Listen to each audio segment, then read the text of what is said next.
அனைவருக்கும் கணித வணக்கம். இப்போ பார்க்க போகிற கணக்கு 6ஆம் வகுப்புக்குரிய கணக்கு.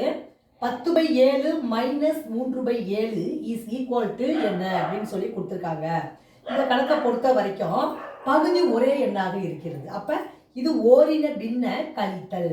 இது எப்படி பண்ண போகிறோம், எளிதாக எப்படி பண்ணலாம் அப்படின்னா ஒரே மெத்தடு தான். இப்போ பாருங்கள், 10/7 - 3/7.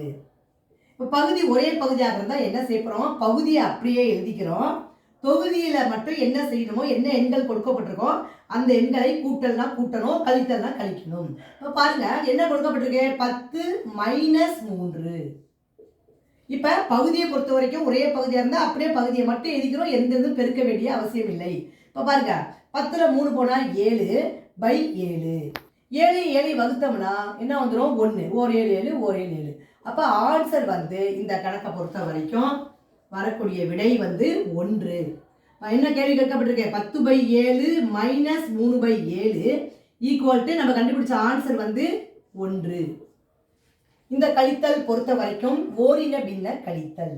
புரிஞ்சுங்களா?